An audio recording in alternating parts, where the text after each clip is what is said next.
तो बेटा अगले हमने यहां से देखा था अभाज्य संख्याएं। अभाज्य संख्या क्या होती है? बे संख्याएं जिनमें स्वयं व एक के अलावा अन्य किसी संख्या का भाग नहीं जाता हो। बे संख्याएं जिनमें स्वयं और एक के अलावा अन्य किसी संख्या का भाग नहीं जाता हो, जैसे 2, 3, 5, 7, 11, 13, 17, 19, 23, ये सब क्या है?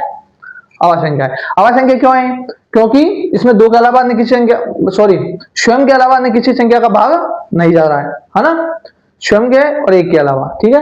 2 में 2 का जाएगा, 3 में 3 का जाएगा, स्वयं में स्वयं का ही जाएगा, कोई सी संख्या देख लो। इन संख्याओं का भाग हम गुणनखंड करने में काम, जब गुणनखंड करते हैं ना, फैक्टर करते हैं, तो इन संख्याओं को कह देते हैं भाग। सबसे छोटी अभाज्य संख्या क्या है? क्या है? 2। ये सबसे छोटी अभाज्य संख्या क्या है? 2। इंपॉर्टेंट है ना? सबसे छोटी अभाज्य संख्या क्या है? 2।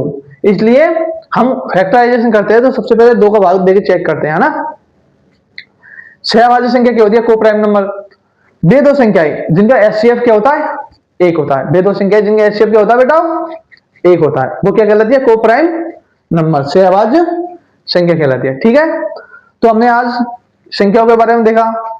कल हम देखेंगे कि एचसीएफ निकालना, एलसीएम निकालना, फैक्टराइजेशन, गुणनखंड करना, ठीक।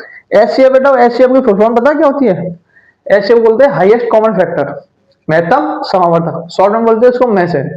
दूसरा होता है एलसीएम, इसको बोलते हैं lowest common multiple, lowest common multiple, लघुत्तम समावर्तक, लेसे, ठीक।